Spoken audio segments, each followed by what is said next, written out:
చైత్ర స్టేషన్కి వెళ్ళొస్తాను. Okay daddy. ఇదేం ఇల్లండి, బూత్ బంగ్లాలా ఉంది, అసలు కళగానే లేదు. నువ్వేంట్రా ఇక్కడ? జీవితాంతం జైల్లో ఉంటాననుకున్నావా?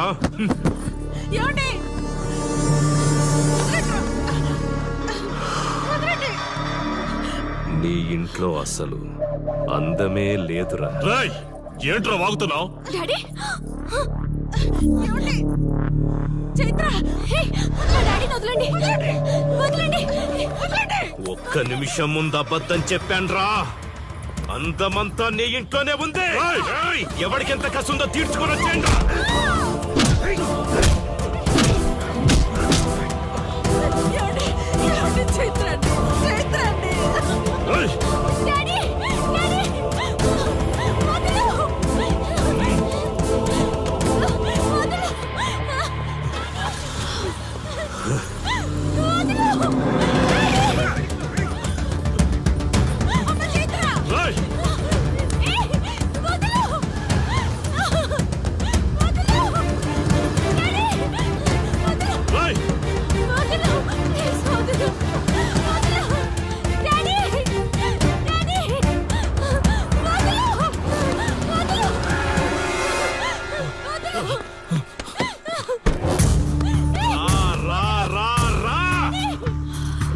డ్యూటీ నువ్వు చేసుకో, తప్పు లేదు.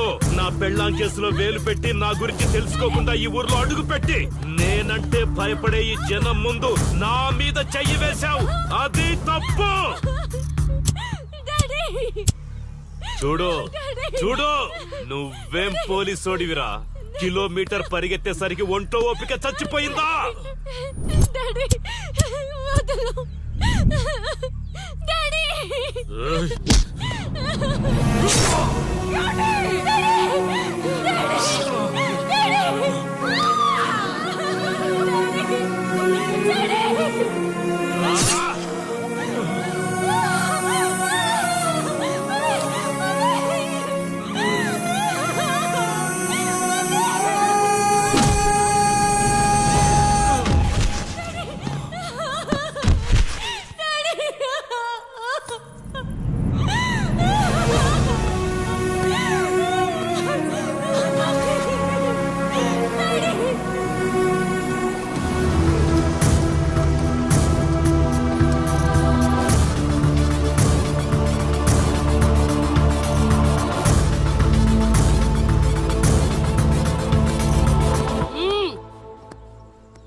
నొప్పి ఒక్కరోజు తెలిస్తే చాలదు, నువ్వు 3 రోజులు జైల్లో ఉన్నావు.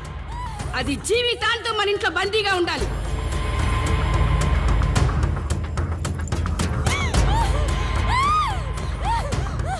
కట్రా తాళి. ఎక్కడికి పోతావే?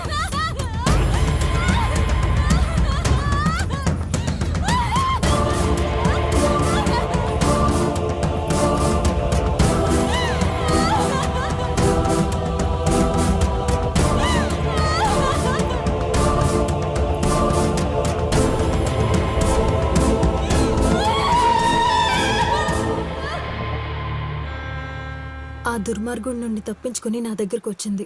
ఆ తర్వాత నీకు తెలిసింది.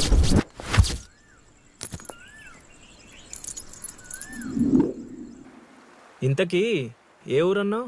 అదేదో పార్వతీపురం దగ్గర నరసీపురం అటబా, అంతేనా?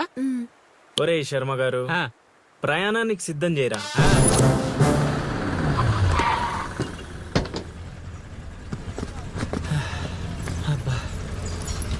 బా, ఊరు చాలా పెద్దదిలా ఉంది, ఎక్కడ వెతుకుతావు? రే శర్మ గారు, నడవడానికి కాళ్ళు, తిరగడానికి ఓపిక 2 ఉన్నాయి కదా. ఐసులే పోనే. పోసేసుకుంటున్నాడు.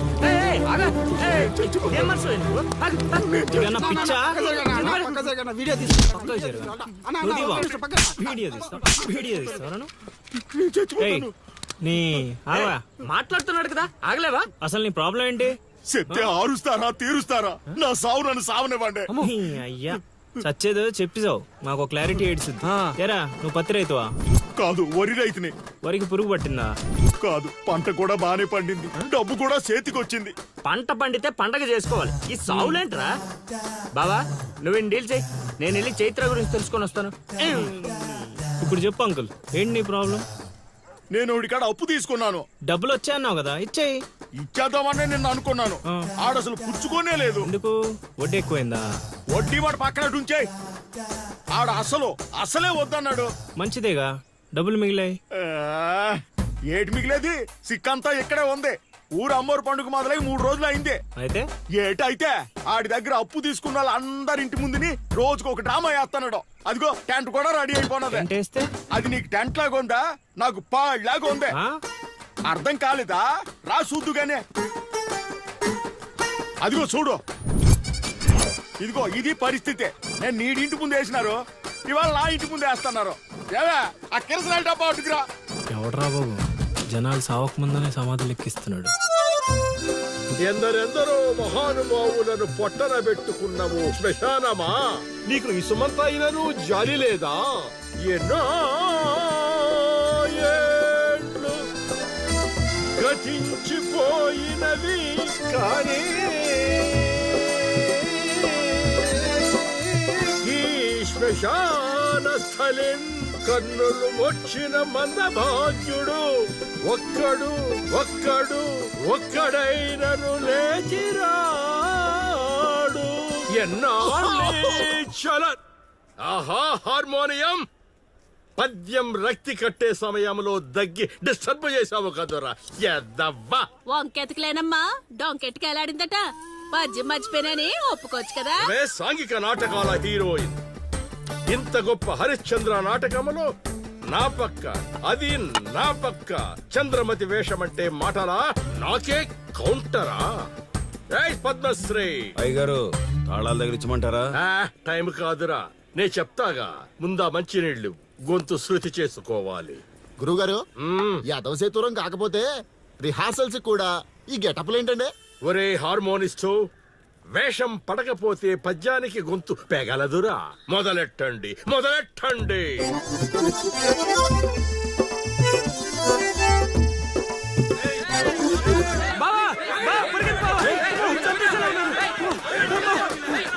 ఏం చేసావురా? నేనేం చేయలేదు బావా.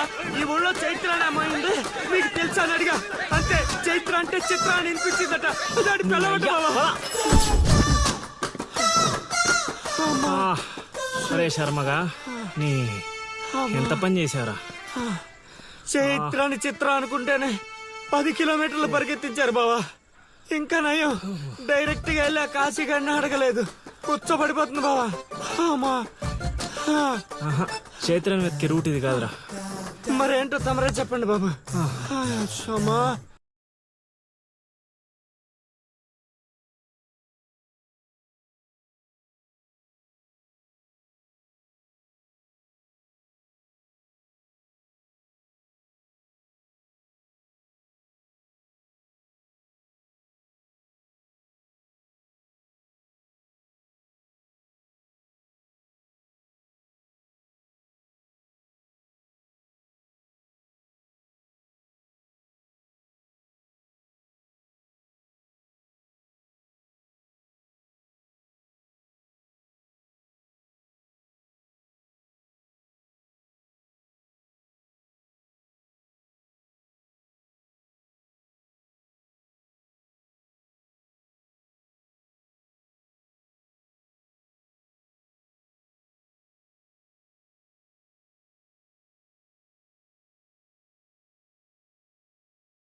ఏటి పాట ఆగింది? పాట ఆగిపోయింది, జనాలు కూడా వెళ్ళిపోతున్నారు. గా, అలా కొయ్యిలా నిలబడకపోతే 10 రూపాయలు ధర్మం చేయొచ్చు కదా. హతవిధి కళాకారులు యాచించుటయా? కళామ తల్లికి తీరని అవమానము కదా. అంటే ఆ రోజుల్లో రాముణ్ణి వెతుక్కుంటూ లవకుశులు ఆ ఊరు ఈ ఊరు గానం చేసుకుంటూ తిరిగారు కదా. మేము కూడా ఓ కళా పిశాచి ఉన్నాడని. కళా పిశాచి కాదు, పిపాసి. అదే కళా పిపాసి ఉన్నాడని తెలుసుకొని ఆయన కోసం వెతుక్కుంటా. అవును. ఏమిటి, నా ఊళ్ళో నాకు తెలియని అంత గొప్ప కళాకారుడు ఒకడున్నాడా? ఉన్నాడు సార్, ఆ? పిచ్చప్పారావు అని, అలియాస్ సుయోధన సార్వభౌముడు. నిజంగానే పిచ్చప్పారో బా. ఎందుకు సార్ అలా ఏడుస్తున్నారు? 10 రూపాయలు అడిగామా నేనా? వద్దులేండి సార్. ఆగండి నాయన, మీరేటండి, అసలే మాకు టైం లేదు. పక్క వీధికి వెళ్ళి అడుక్కోవాలి. నీకు అవసరం లేదు నాయన. ఏ ఈ రోజు మొత్తం కలెక్షన్ మీరే ఇచ్చేస్తారా? కాదు నాయన, మీరు వెతుకుతున్న ఆ పిచ్చి అప్పారావు అలియా సుయోధన సార్వభౌముణ్ణి నేనే నాయన. బాబు గారు, లేవండి లేవండి లేవండి, అవసరం లేదు నాయన. ఏ మా కోసం మీరు అడుక్కుంటారా ఏంటి? లేదు లేదు, మీ ఆకలి నేను తీరుస్తాను. ఒరే పద్మశ్రీ, అయ్యగారు తాళాలు తగిలించమంటారా? ఇప్పుడు కాదురా, ఇంకా దానికి టైం ఉంది. ముందు వాళ్ళ దగ్గర ఉన్న వాయిద్యాలు తీసుకో. ఇప్పుడు వాళ్ళు మన అతిథులు, అర్థమైందా? రా. ఇంతకీ మన దేవురు నాయనా? సిల్కలూరుపేట. ఓహో, అవును, అక్కడ కళాకారులు ఎక్కువే. అవునవును, అక్కడ అన్ని రకాల కళాకారులు ఎక్కువే. అవును, ఈ లవకుశులుగానే ఎందుకు చేయాలనుకున్నారు? ఏ రాముడు కృష్ణుడు చేయొచ్చుగా. అంటే చిన్నప్పటి నుంచి అలవాటు చేసుకున్నాను సార్. వయసు పెరిగిన కొద్దీ మీసాలు గడ్డాలు పెరిగిపోయాయి. అవునండి, వాటికి ఎరువులు వేయాల్సిన అవసరం గానీ నీళ్లు పోయాల్సిన అవసరం గానీ ఉండదు కదండి. వాటంతటో పెరుగుతుంటాయి. అవునయ్యో, ఈ ఊరంతా నా కళకు అభిమానులే. నా అంత గొప్ప కళాకారుడు కావాలంటే మీరు కూడా నాతో ఉండిపోండి. సార్ ఆ ఇల్లు ఎవరిది సార్? ఏది? అదే కాశీ అని మా బంధువుల ఇల్లే. ఓహో. అదిగో ఎదురుగా వస్తోంది అమ్మవారి ఊరేగింపు, ఆ ఇంటికే వెళుతోంది. చూడు బాబు, ఇదే మా ఇల్లు. ఈ కళాపిపాసి ఆహ్వానాన్ని స్వీకరించండి. రండి. సార్ ఇవన్నీ మీకొచ్చినవేనా సార్? కొన్ని తెచ్చి పెట్టుకుంటే నీకు కూడా వస్తాయి బాబు. పార్వతి, కళని కళాకారుల్ని అవమానిస్తున్నావు. అలానే కదా బంగారు ప్రాసుల్ని కాస్త దాన్ని ప్రాసులు చేసేశారు. ఆ ధాన్యాన్ని బియ్యం చేసి తింటేనే కదమ్మా బంగారమైన సంపాదించగలం, లేదా బంగారంలో బతకగలం. సహవాడ్ సహవాడ్, నీ మాటతోనైనా కొందరి కళ్ళు తెరుచుకోవాలి. అన్నట్టు వీళ్ళు ఆ అర్థమైంది. ఏమే ఇంకో 2 కంట వండి పడే తినిపోతారు. సత్రంలో తయారైంది కొంప. ఆ, ఆ, ఇది 1980లో వచ్చింది, ఇది 90లో వచ్చింది.